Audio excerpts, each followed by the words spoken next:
दो लड़कियां वहां से भाग गई थी और एक लड़की इनकी पकड़ में आ गई, जिसको उन्होंने कमरे में बंद कर दिया और उसके बाद पुलिस को सूचित कर दिया। दोबारा खबर आई कि बच्ची ने शायद सुसाइड कर ली है, ऐसा इनके द्वारा बताया गया। ये बहुत गंभीर विषय है, इस थोड़ा सभी लोग अपना संयम रखें और इंतजार करें। माता जी मेरी सुन लीजिए प्लीज आप।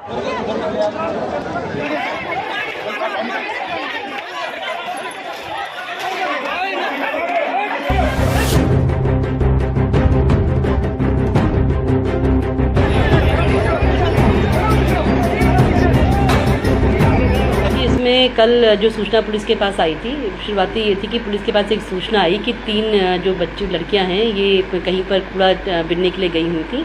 तो वहाँ पर जो जिस जगह पर थी, जिसकी वो प्रीमाइसेस थी, उसने इनको जो है पकड़ना चाहा, सोच कर कि कुछ चोरी या किसी चीज़ के लिए आए हैं ये लोग यहाँ पर। तो जब उनमें से पकड़ना चाहा तो उसमें 2 लड़कियाँ वहाँ से भाग गई थी और एक लड़की इनकी पकड़ में आ गई, जिसको उन्होंने कमरे में बंद कर दिया और उसके बाद पुलिस को सूचित कर दिया था। उसके थोड़ी देर बाद जब तक पुलिस वहाँ पहुँची तब तक दोबारा खबर आई कि बच्ची ने शायद सुसाइड कर ली है, ऐसा इनके द्वारा बताया गया। जिस पर मौके पर पुलिस ने पहुंचकर बच्ची की बॉडी को रिकवर किया, फिर उसको वहाँ पर उसका पंचायतनामा और सब कुछ कार्रवाई की गई है। उसके बाद वो बच्ची का आज पोस्टमार्टम के लिए पुलिस भी मौजूद है हॉस्पिटल में, आज पोस्टमार्टम की कार्रवाई हो रही है। इसी बीच कल रात में ही इनके द्वारा एक एप्लीकेशन भी दी गई थी, एक तहरीर दी गई थी, जो उस तहरीर के आधार पर मुकदमा भी पंजीकृत कर लिया गया है। मुकदमे में इन्होंने 2 लोगों का नाम दिया है, तो 2 लोगों के खिलाफ मुकदमा पंजीकृत किया गया है। बस आज इनका पोस्टमार्टम हो जाए और पोस्टमार्टम में कॉज ऑफ डेथ क्लियर हो जाता है। उसके बाद घटनास्थल का दोबारा निरीक्षण कल ही हो चुका है, पूरा एफएसएल टीम ने भी निरीक्षण किया है घटनास्थल का। तो उसके हिसाब से आज हम कार्रवाई शाम तक इसमें कर लेंगे।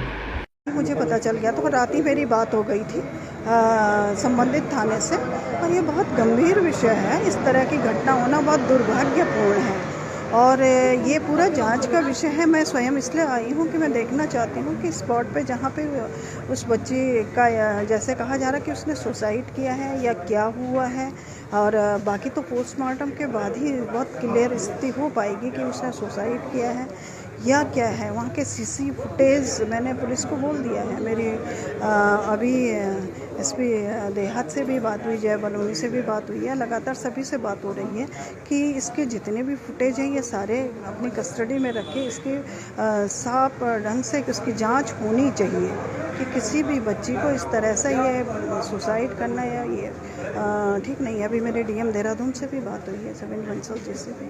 तो इस तरह से जो हमारी ये बच्चियाँ हैं जो कूड़ा बिनना या इनकी, हालांकि सरकार की इसमें व्यवस्थाएं हैं कि ये अपना स्किल डेवलपमेंट इनके लिए कुछ किया जा सकता है, लेकिन आज का विषय ये बड़ा दुखदाई है कि उस बच्ची के साथ ऐसा, उस बच्ची ने ऐसा किया है। ये सभी के लिए भविष्य में ऐसी घटना पुनरावृत्ति न हो, तो इसमें देख रहे हैं। अब इसमें जांच, गंभीरता से जांच होनी चाहिए। आयोग पूरी तरह से उस बच्ची के परिवार के साथ है और सभी के साथ खड़ा है कि इस तरह की घटना नहीं। मैं उनसे ये कहूँगी कि देखें, हमें भरोसा रखना चाहिए, कानून पे, व्यवस्था पे हमें भरोसा रखना चाहिए।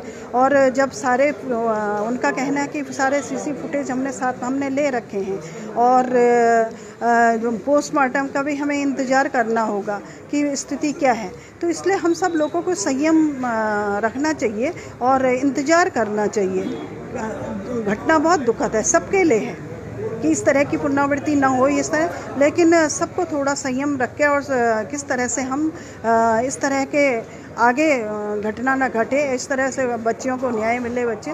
तो अभी थोड़ा सभी लोग अपना संयम रखें और इंतज़ार करें पोस्टमार्टम का, और जितने फुटेज हैं जांच की हमें प्रतीक्षा करनी होगी। बिना जांच के हम कुछ भी, कोई भी डिसीजन पे हम पहुंच नहीं पाएंगे।